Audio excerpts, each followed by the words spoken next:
Welcome to the Aspel Video Store. Today we're going to review Godzilla vs. Hedorah, also known as Godzilla vs. the Smog Monster, Frankenstein against the Devil Monsters, and Godzilla, Fury of Monsters. From 1971, directed by Yoshimitsu Banno for its 50th anniversary. The film starts off with Hedorah, a monster made out of pollution, rising from the waters and attacking Japan while polluting it. But then, Godzilla comes along and tries to defeat Hedorah, while scientists are also trying to figure out how to kill it. Who would win the fight? Would Japan be saved? I have no idea. I still have to watch this movie.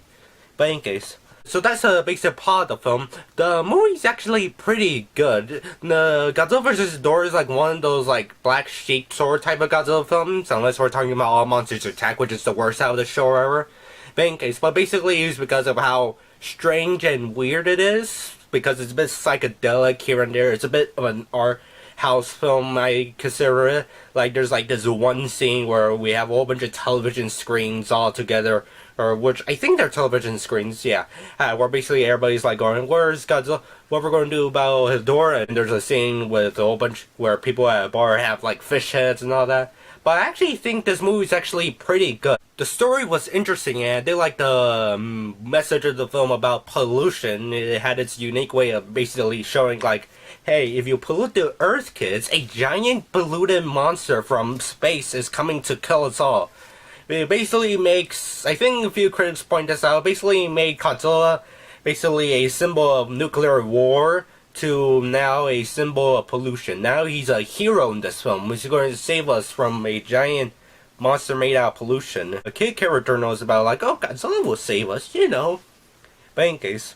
The acting is pretty well done, and also did like the child actor, he actually does a pretty good performance, and also I did like the cinematography of the film and how they placed the camera there. The special effects are pretty great as well. I did like the suitmation and also the acting within the suits themselves. There is a bit of a reference to Ultraman where Godzilla does, like going, ah!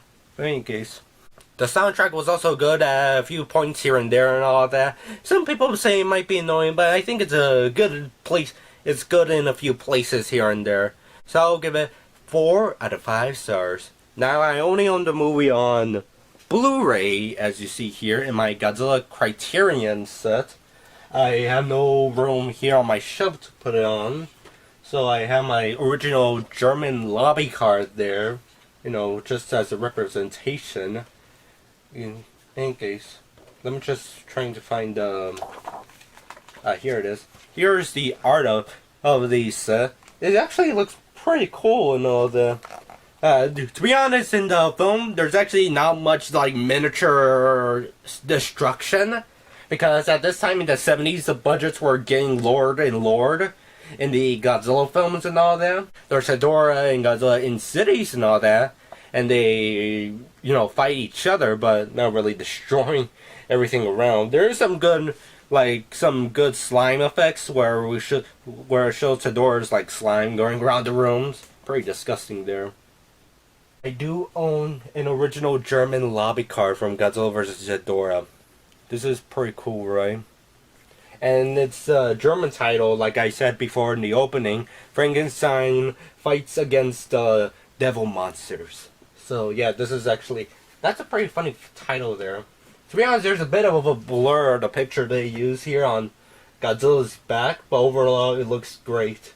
And also pretty great in condition as well. I'm putting this nice Walmart frame from Walmart and all that. The interesting thing is that the US version is Godzilla vs. the Smog Monster, and I think it was released in 1972. And it had a English cover to the opening song, Save the Earth and all that. But you only could buy the US version from the American International Pictures on a VHS or Laserdisc release from Orion Pictures, or Orion Home Video and all that. And they actually released the film in a line of 3 other kaiju films. These 3 other films were Monster from a Prehistoric Time, also known as Gappa, the Trihebian Monster. Gary Monster from the Deep, the US version. All of them are like the US versions. And the third one being the X from Outer Space, which I actually do own. It's right over here, but my Star Wars Special Edition box is currently blocking it from me getting it to show you guys. But in case. But every release afterwards on home video, like on DVD and all that, only has the international English version, which actually does not retain the Save the Earth English cover. It only has it in Japanese. We try, get the other DVD releases, like from Sony Entertainment. So it makes the VHS tape and Laserdisc pretty hard to find because it has the Save the Earth English cover and all that. I know James Rolfe has it in his collection, but I've been searching it for a while for a good price that doesn't cost me to bankroll myself until my birthday, where I actually still receive money. Also, interesting thing is that Ishiro Honda did not like this movie. He actually thought it ruined Godzilla. Or was it Tomoyuki Tanaka? But the funny story is that Ishiro Honda came to visit the set and all that. And when he came to visit the set, they were filming the nightclub scene where basically everybody has like the fish heads on. He walked in set and see everybody wearing the fish heads. Then he walked out. After seeing all that, he just walked out of the theater. I was like, nope, I'm not going to look at that. Overall, it's a pretty good film. I suggest you get the Criterion Blu-ray set if you're willing to actually pay up like, $100 and all that. But hey, it's closing up a bit right now for the Barnes & Noble sale, so you might as well pick it up before or you lose the 50% off deal. If you want to see the English dub version, well, you might as well try to track down a DVD. I don't think it's on the Kraken DVD release, DVD or Blu-ray release, because from my memory, it was only the Japanese version, and when I actually watched the Blu-ray itself.